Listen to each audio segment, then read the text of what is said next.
ঘুরে এলো না রে লাডলা, আমি তোমাকে পারমিশন দিব না। আলী একবার বাপের হাত কানা ধরা বলেছিলেন, আব্বা গো আমি সাকিনার কান্না দেখতে পারি না, আমি জয়নবের কান্না দেখতে পারি না, জয়নাল আবেদিনের কান্না দেখতে পারি না। আব্বা গো আমাকে বিদায় দিয়ে দেন বাবা, আমি যাব যুদ্ধের ময়দানে গো আব্বা। ইমাম হোসেন তখন বলেছিল, বেটারে আমি তোমাকে কেমন করে মরণের রাস্তাতে পাঠাবো। আলী একবার তখন কাঁদতে কাঁদতে বলেছিলেন, আব্বা আমার ভাই জয়নাল আবেদিন কাঁদছে, আমার বহিন সাকিনা পানির জন্য জারে জার হয়ে কাঁদছে। বাবা গো ছোট ছোট বাচ্চাদের জন্য 3 দিন পানি বন্ধ করেছিল। মহরম মাসের 7 তারিখে পানি বন্ধ করে আজকে হচ্ছে 10ই মুহররম। ওরে যুবকেরা যারা লাঠি খেল করেন তারা ঘটনা খানা শুনেন। আলী একবার বলেছিলেন, আব্বা গো আমি যাব আর আমার বহিন সাকিনার জন্য পানি নিয়ে আসিব। ইমাম হোসেন বলেছিল, ব্যাপারে ওই যুদ্ধের ময়দানে পাঠাবো না রে লাডলা দুলারা, ওরে কলাদার পারা, ওরে নয়নের তারা, তোমাকে যুদ্ধের ময়দানে পাঠাবো না। আলী একবার বলেছিলেন, আব্বা গো আমি যাব আব্বা, আমাকে দয়া করে পারমিশন দিয়ে দেন আব্বা। কথা চলছে বাবা। আর 7 বছরের বেটি সাকিনা কাঁদতে কাঁদতে চলে আসলে, দাদা দাদা আপনি কোথায় যাবেন? বহিনে, ওরে বহিন সাকিনা আমি যে তোর কান্না দেখতে পারি না বহিন, আমি যাব যুদ্ধের ময়দানে আর যুদ্ধ করে তোর জন্য পানি নিয়ে আসবো বহিন। সাকিনা বলছে, দাদা দরকার নেই দাদা গো, আমার পানির দরকার নেই, আপনাকে যেতে দিব না। দাদা গো আমি পানি পান করবো না, কিন্তু যুদ্ধের ময়দানে আপনাকে যেতে দিব না। জয়নাল আবেদিন জ্বরে জ্বালাতে কাঁপতে কাঁপতে চলে আসলো, ভাই ভাই আলী একবার তোমাকে যেতে দিব না। আলী একবার সবাইকে সান্ত্বনা দিয়ে বলছেন, শুনো গো আজকে তোমরা আমাকে কেউ বাধা দিও না, আমাকে যুদ্ধের ময়দানে যেতে হবে। মা গো কলেজা খানা ফেটে যাবে মা। সেদিন আলী একবার কি বিয়ে বাড়িতে ভোজ খাওয়ার জন্য গিয়েছিল? না রে বাবা না, আলী একবার সেদিন নিজের গর্দানকে কাটাতে যুদ্ধের ময়দানে ইসলামকে বাঁচাতে গিয়েছিল। বাবা গো আলী একবার সুন্দর সুন্দর করে বাবা গো দুলদুলে চেপে যাবে। সবাই কাঁদতে থাকলো, সাকিনা একদিকে কাঁদতে থাকলো, জয়নাল আবেদিন একদিকে কাঁদতে থাকলো, উম্মে কুলসুম কাঁদতে থাকলো, হাসান মানু কাঁদতে থাকলো, বাবা গো জাইনাব কাঁদতে থাকলো। আলী একবার সাজন দুজন করে বাবা গো যেমন বাবা ওই বিয়ে বাড়িতে যাই, বাবা গো সুন্দর ভাবে দুলহা সেজে গেছে, যেমন দুলহা সেজে গেছে বাবা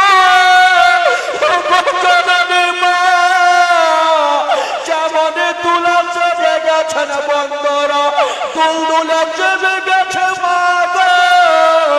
আরে দুলদুলের লাগামটা যেমনই টান দিতে যাবে, দুলদুলের লাগামটা টান দিতে যাবে। 7 বছরের বহিন সাকিনা গিয়ে দুলদুলের লাগামটা ধরে ফেললেন। দাদা গো দাদা আপনি যাচ্ছেন আজকে দুলহা সেজে, দাদা গো আজকে আপনি যাচ্ছেন দুলহা সেজে যুদ্ধের ময়দানে, তবে আদরের ছোট বহিনটাকে কি দিয়ে যাচ্ছে? আজকাল আমাদের প্রথা আছে গ্রামে, যখন বড় ভাই বিয়ে করতে যায় ছোট বহিনেরা এসে ভাইয়ের সামনে কোঁচা পেতে দেয়, হাত পেতে দেয়, কিছু পাওয়ার আশাতে। দাদা গো আজকে আপনি দুলহা সেজে যাচ্ছেন, দাদা হে আদরের বহিনটাকে কি দিয়ে যাবেন? দাদা হালি একবার কাঁদতে লেগেছে আর বলছেন বহিন সাকিনা রে, আমি তোমাকে প্রত্যেক দিন দিতে পেরেছি রে বহিন, আজকে তোমাকে না দিয়ে যাব না, তবে তোমাকে আমি বেশি কিছু দিতে পারবো না। তুমি তোমার আঁচলখানা আমার সামনে ধরে নাও, আমি তোমাকে কিছু দিয়ে যাব। 7 বছরের বহিন সাকিনা ভাবছেন দাদার কাছে কিছু পাবো, যেমনই ছোট বহিন নিজের ওড়নাখানা ভাইয়ের সামনে ধরেছেন।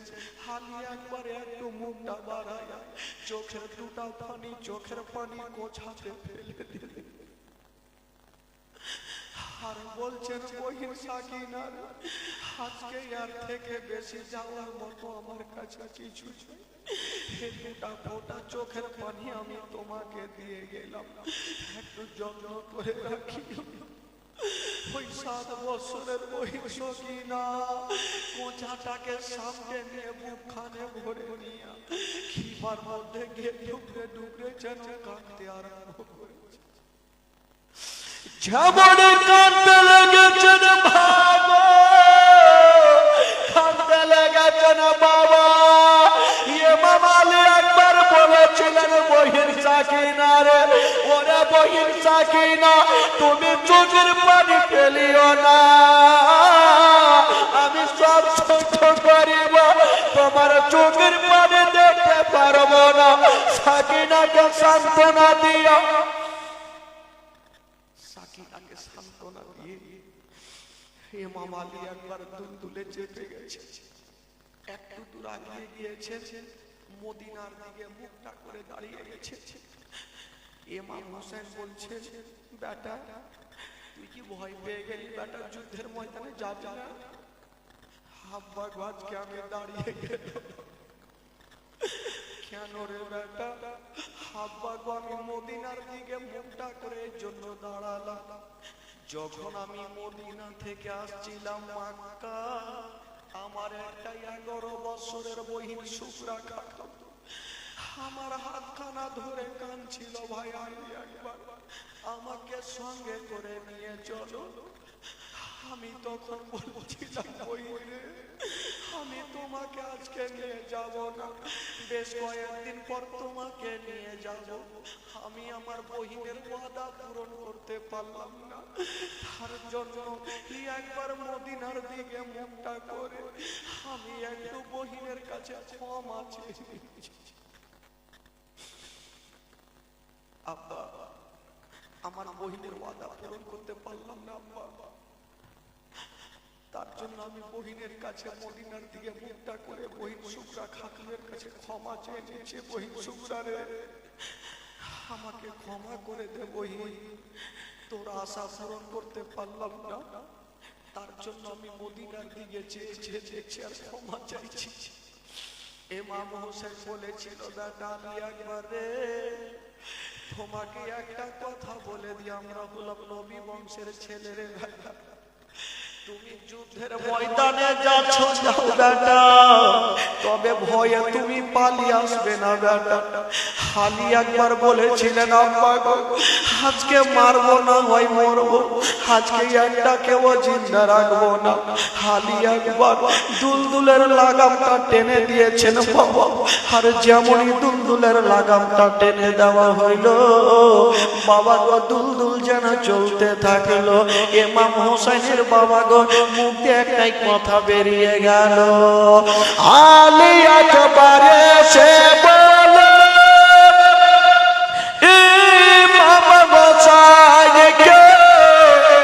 কারবালাতে যাব আব্বা, হুকুম দিতে হবে।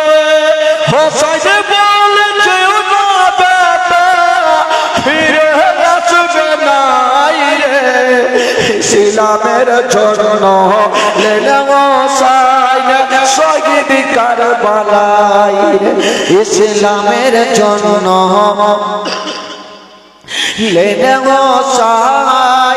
শহীদ কারবালায় রে, ইসলামের জন্য শহীদ কারবালায় রে। কারবালার ইতিহাস শুনে ইসলামের জন্য শহীদ কারবালায় রে ইসলামের জন্য শহীদ কারবালায় রে ইসলামের জন্য শহীদ কারবালায় রে ও দশ মহারাম দিন তোমার মাকত কারবালাতে ভেসে গেল হোসেনের রক্ত আজ সেদিন বদর জগৎকে কাঁদাই রে ইসলামের জন্য শহীদ কারবালায় রে ইসলামের জন্য শহীদ কারবালায় রে ইসলামের জন্য শহীদ কারবালায় রে ইসলামের জন্য শহীদ কারবালায় রে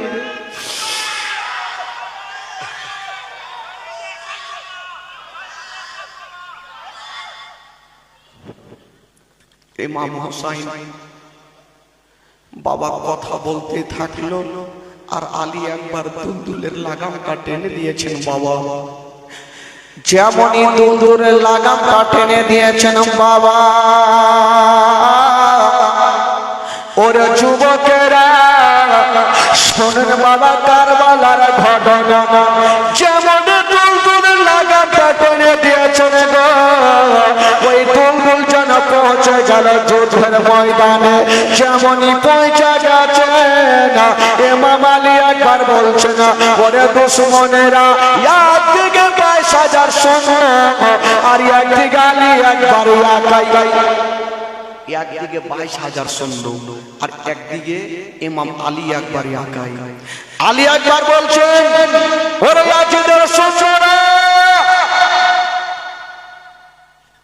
আলী আসকারকে শহীদ করে দিয়া এটা বাহাদুরির কাজ নয় আমি ইমাম হুসাইনের বেটা আমি এসে গেছি যে মায়ের দুধ পান করেছিস আমার মোকাবিলাতে আই ইবনে সাদ একটা লোককে বলল হারে যা আলী আকবরের মাথাটা কেটে নিয়ে চলে আয় একটা লোক গেল আলী আকবর আচ্ছা কেন এসেছো বলো আলী আকবর তোমার চেহারা দেখে খুব ভালো লাগছে যাও তুমি মার বুকে ফিরে যাও আলী আকবর তখন বলেছিল ওরে ইয়াজিদের সৈন্যরা আমার চেহারা দেখতে ভালো লাগে আর হোসেনের চেহারা কি দেখতে ভালো লাগে না আমার চেহারা দেখতে ভালো লাগে আলী আকবর আলী আসকারের চেহারা কি দেখতে ভালো লাগে না আমার চেহারা দেখতে ভালো লাগে আবুল কাসিমের চেহারা কি দেখতে ভালো লাগে না আমার চেহারা ভালো লাগে সাকিনার চেহারা কি তোদের ভালো লাগে না আমার চেহারা ভালো লাগে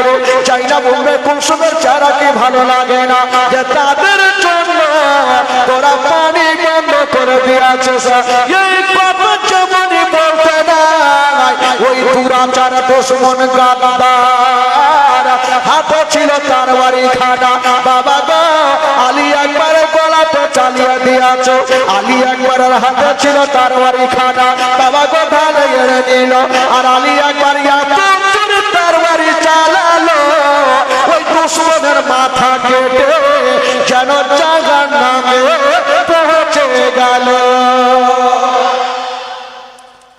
দুশমনের মাথা কেটে জাহান নামে চলে গেছে আর এক দুশমন চলে আসলো আলী আকবর তুমি একজনকে মার্ডার করেছো এবার তোমাকে ছাড়বো না আলী আকবর বলতে লাগলো আমি তোমাকে জিন্দা রাখবো না আবার যুদ্ধ শুরু হয়ে গেল আলী আকবরের হাতে ছিল তরবারি খানা বাবা গো কাজে লাগিয়ে দিল বাবা গো এত জোরে তরবারি চালালো এত জোরে তরবারি চালালো বাবা গো ওই দুশমনের মুন্ড কেটে আবার জাহান্নামে পৌঁছে দিল এই করে করে যে আসছেন আলী আকবরের মোকাবিলাতে কেউই পারে না। কেমন করে পারবে বাবা, যার শরীরে নবী বংশের রক্ত আছে গো, তার সঙ্গে মোকাবিলা করে কেউই টিকতে পারবে না। জোরে বলুন। যার শরীরে নবী বংশের রক্ত আছে তার সঙ্গে মোকাবিলা করে কেউ টিকতে পারে? আলী আকবরের মোকাবিলা তার আর কেউ আসে না। আলী আকবর একবার দেখে নিল যে হারে তোর আমার মোকাবিলাতে কি আসবি আয়। ইবনে সাদে একটা লোককে বলছে যা আলী আকবরের মাথাটা কেটে নিয়ে চলে। তো ওই লোকটা বলছে হুজুর আমাকে বেতন দিলেও ভালো না দিলেও ভালো, আলী আকবরের মোকাবিলাতে গেলাম আমাকে জিন্দা রাখবেন, আমি যেতে পারবো না। কে যাবে? কেউ যেতে চাই না। এক কাজ কর, তবে আলী আকবরকে চতুর্দিক থেকে একটু ঘেরাও কর। আলী আকবরের হাতে ছিল তরবারি খানা, ও যুবক বন্ধুরা যুদ্ধ শুরু হয়ে গেল। বাবা গো, আলী আকবর যেদিকে তরবারি চালিয়ে দেয় দু চারটা কেটে জাহান্নামে চলে যায়। বাবা গো, একদিকে 22,000 সৈন্য আর একদিকে আলী আকবর একাই। আলী আকবরের মোকাবিলাতে কেউই টিকতে পারে না। বাবা গো, ওই যুদ্ধ করতে করতে আলী আকবর ভাবলো ওই ফোরাত নদীকে দেখে ফেলেছে না। আলী আকবর বলতে লাগলো ওরা ইয়াজিদের সৈন্যরা, আমি এখনই যাব ফোরাত নদীর পানি পান করব। কে এমন মায়ের দুধ পান করেছিস আমাকে বাধা দিয়া দেখা। আমি এখন যুদ্ধের ময়দান থেকে যাব ফোরাত নদী, কে মায়ের দুধ পান করিস আমাকে বাধা দিয়ে দেখা। আলী আকবর বাবা গো বুলবুলের লাগামটা খিঁচে দিয়েছেন, এত করে খিঁচে দিয়েছেন বন্ধুরা। ওই দুলদুল আগে দেখলো, ডানে দেখলো, পিছনে দেখলো, সামনে দেখছেন 22,000 সৈন্য। ওই 22,000 সৈন্যের বুকের উপর দিয়া ওই আলী আকবর সাবান করে ফোরাত নদীতে নেমে গেল। যেমনই ফোরাত নদীতে নেমে যাওয়া ভাই, একটু ভাবছেন রমজান মাস যখন দেখবেন আমাদের আসে, তো আমরা রাত্রিবেলায় ভোরের টাইমে খাবার খেয়ে রোজা করি, কিন্তু সারাদিন শুধু একটা ইচ্ছা জাগে আল্লাহ খাবার দরকার নাই, একটু পানি পেলে মনটা শান্তি হয়ে যায়। একদিনে যদি এতটা অসুবিধা হয় 3 দিন থেকে পানি পান করে, নবী বংশের ছেলে পানি পান করে। আলী একবার পানি খানা দেখেছেন, আল্লাহ আমি 3 দিন থেকে আমার হুলকুমে পানি নেই, আল্লাহ এক্ষুনি পানি পান করব। কথা বলবি না, এক্ষুনি পানি পান করব। ইমাম আলী একবার এক চুল্লু পানি নিয়েছেন পানি পান করার জন্য। যেমনই পানি খানা নিয়ে পানি পান করতে যাবে গো, আলী আসগারের বাবা কবরখানা দেখে ফেললেন। বাবা গো, মোহাম্মদ ইব্রাহিমের কবরখানা দেখে নিল, ইমামে মুসলিমের কবরখানা দেখে নিল। আলী আকবর বলছেন ওরে পানি রে, এই পানি পানি করে আমার আলী কি বলে ওই আলী আসগার শহীদ হয়ে গেছে, আমার মোহাম্মদ শহীদ হয়ে গেছে। ওরে পানি রে, আমিও তোকে পান করব না। 3 দিনের পিয়াসা ওই ফোরাত নদীর পানি পান করলেন না। বলুন তো বাবা, সেদিন 10ই মুহররমের দিনে উনি কি খুশি মানিয়েছিলেন? না রে বাবা, না দুঃখই ছিল। আজকে আমরা খুশি মানাই। পরে যুবকরা একটু দিলে হাত রাখুন, সেদিন দৃশ্যটা কেমন ছিল। ফোরাত নদীর পানি ফেলে দিয়েছেন। আলী একবার বলে দুলদুলে আমাকে যুদ্ধের ময়দানে নিয়ে চল, আমি পানি পান করব না। বাবা গো, দুলদুলে চেপে গেছে, আর দুলদুলে চেপে গিয়া 1 পা 2 পা করে বাবা ফোরাত নদী থেকে উঠে গেল। ওই আজিদের সৈন্যরা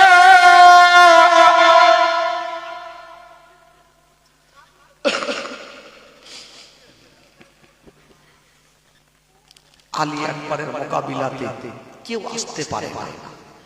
একটা লোক ইমাম আলী আকবর বলছেন ওরে আজিদের সৈন্যরা আই, আমি একটু খোদার কসম পানি পান করিনি। আয় আমার মোকাবিলাতে কে আসছিস? আই, কেউ আসতে চাহে না। আলী একবার বলল, এক কাজ কর, তোর আমার মোকাবিলাতে আসবি না, তোর আগে মিটিং কর, কে আমার মোকাবিলাতে আসবি, ততক্ষণ আমি যাব আর আমার মা জননীর সঙ্গে একটু দেখা করে চলে আসবো। ভাই আলী একবার দেরি করলেন না বাবা, সবাই মিটিং করতে থাকলো আর আলী একবার যেন বাবা গো খিমাতে পৌঁছে গেল। যেমন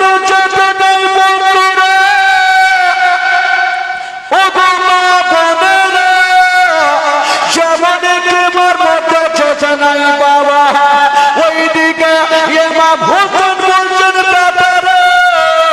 তুমি কি ভয়ে চোখের ময়দান থেকে পালিয়ে চলে আসিলে? মা বলছে বেটারে, ওরে লালা দুলারা, ওরে কলেজার পারা, ওরে নয়নের তারা, তুমি কি ভয়ে পালিয়ে আসলি রে বেটা?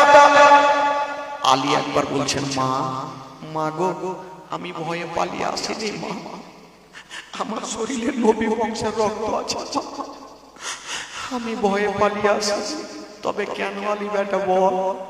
আলী একবার বলছেন, মা গো আমি অনেকক্ষণ ধরে যুদ্ধ করেছি মা, আমার হুলকুমটা শুকিয়ে গেছে মা, আমার মোকাবিলায় কেউ হলো না, তাই ভাবলাম একবার মা গো তোমার সঙ্গে একটু দেখা করে নিব। মা গো যদি পারো গো মা, তবে আমাকে এক পেয়ালা পানি দিয়ে দাও মা। বলুন বাবা সেদিন পানির জন্য কেমন ছটফট করছে। মা বলেছিল, বেটারে আমি তোমাকে পানি দিতে পারবো না। তুমি কি জানো না রে বেটা, ওই ইয়াজিদের সৈন্যরা ফোরাত নদীর পানিকে বন্ধ করে রেখেছে বেটা, আমি তোমাকে পানি দিতে পারবো না। আলী একবার বলেছিলেন, মা গো ও গো জননী মা, যখন তুমি পানি দিতে পারবে না মা, তবে মা গো একবার আমাকে বুকখানে জড়িয়ে ধরে নাও মা, গালে মুখে চুমা দিয়ে দাও মা। মা তোমার হাতে পানি পান করতে না পেলাম তো কি হলো মা, তুমি আমাকে শেষবারের মতো একটু গালে মুখে চুমা দিয়ে দাও মা। মা বেটাকে বুকখানে জড়িয়ে ধরে গালে মুখে চুমা খাচ্ছেন বাবা। ইমাম হোসেন বলেছিল, বেটা রে আমি তোমাকে পানি দিতে পারবো না বেটা, তবে বেটা রে একটা হাত থেকে আঙ্গুঠি খানা বার করে বেটাকে দিচ্ছেন। বেটা আলী আকবর, হে আঙ্গুঠি খানা নিয়ে নাও বেটা, তুমি মুখে রেখে দাও বেটা।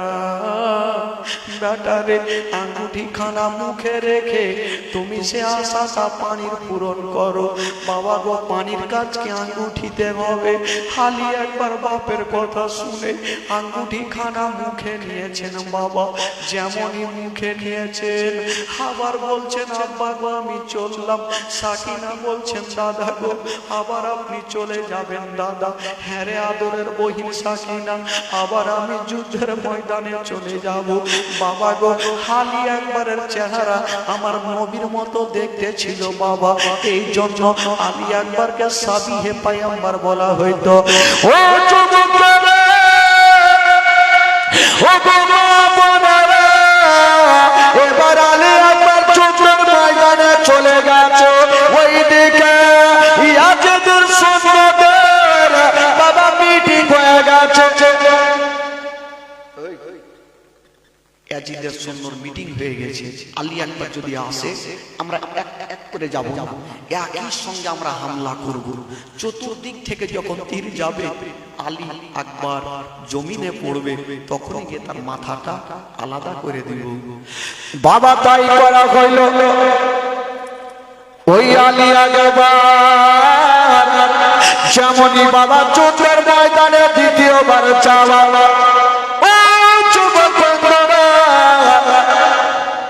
চতুর্দিক থেকে বাবা তীরের বৃষ্টি বর্ষণ শুরু হয়ে গেল। ডানে তীর, বামে তীর, সামনে তীর, পিছনে তীর। বাবা এত তীর চালাই গো, এত তীর চালাই বাবা, কোনটা তীরকে থাম বলেছিল ওরে ইয়াজিদের সন্তানরা একটা একটা করে যদি আমার মোকাবিলাতে আসতি রে তবে আমি কথা দিলাম একটা কেউ চিন্তা রাখতাম না, কিন্তু একটা লোকের পিছনে তোরা হাজার হাজার সৈন্য চলে আসলি রে, এটা তো আইনের খেলাপ করলি রে। ইবনে সাদ বলেছিল ও বলি একবার আমরা আইন মান কিছুই বুঝি না, আমরা হোসেনকে কবজা করতে চাই। বাবা গো হাতে ছিল তরবারি কাদা, বাবা গো যুদ্ধ শুরু হয়ে গেছে, ওই আলী একবার যেই দিকে তরবারি চালিয়ে দেয় ইয়াজিদের সৈন্যদের বাবা গো গর্দানে লেগে যায়, গর্দান কেটে জমিনে পড়ে যায়। ওরে যুবকেরা চার শরীরে নবী বংশ রক্ত আছে গো, তার মোকাবিলাতে কেউই টিকতে পারে না। যার শরীরে নবী বংশ রক্ত তার মোকাবিলাতে কেউ আসতে পারে না, কিন্তু কথাই বলে ভাই মারলে মার খেতে হবে। এক দু রাজা একখানা বল্লম নিশানা করে চালিয়ে দিয়েছে, যেমন নিশানা করে চালিয়েছেন বাবা ওই বল্লম খানা গতি বেগে ঘুরতে ঘুরতে চলে আসলো। আলী আকবরের হাতে লাগলো না, পায়ে লাগলো না, মাথায় লাগলো না, ওই বল্লম খানা এসে আলী আকবরের চোখের মুনিতে ঢুকে গেল। মা যেমনই চোখের মুনিতে একখানা বল্লম ঢুকেছে, আলী আকবর দুলদুলে থাকতে পারলেন না, দুলদুল থেকে যেন জমিনে পড়ে গেল। যেমনই পড়ে গেছে মা চোপাইয়া জানোয়ার দুলদুলটা আলী আকবরের চতুর্দিকে ঘুরছে, দুলদুলের চোখ দিয়ে পানি। আলী আকবর বলে দুলদুল রে আর তোমাকে কাঁদতে হবে না রে, যাও যাও আমার মাকে খবর খানা দিয়ে দাও, আমার আব্বাকে খবর খানা দিয়ে দাও। আলী আকবর যুদ্ধের ময়দানে কামিয়াব হয়ে গেছে। যাও রে দুলদুল কই রে খবর আমার মা জননিয়া কান্দে না, যাও রে দুলদুল দিও রে খবর আমার আলী জানোয়ার কান্দে না। মনের দুঃখ মনে রইল দুলদুল, মনের দুঃখ মনে রইল, মদিনা যাওয়া হলো না। ওই দুলদুল চতুর্দিকে ঘুরছেন বাবা, আর দুলদুলের চোখ দিয়ে যেন ঝরঝর করে পানি ঝরছে। আলী আকবর পড়ে আছে, চোখের মুনিতে লেগে আছে বাবা বল্লম খানা, চোখের কোনা দিয়ে গল গল করে যেন রক্তর ঝর্ণা ঝরে যাচ্ছে। মা আলী আকবর বলে দুলদুল রে আমি এই দুই নয়নে আমার মাকে একবার আর দেখতে পেলাম না, আমার আব্বাকে দেখতে পেলাম না। আলী আকবর বাবা শুয়েছিল আর 22,000 সৈন্যরা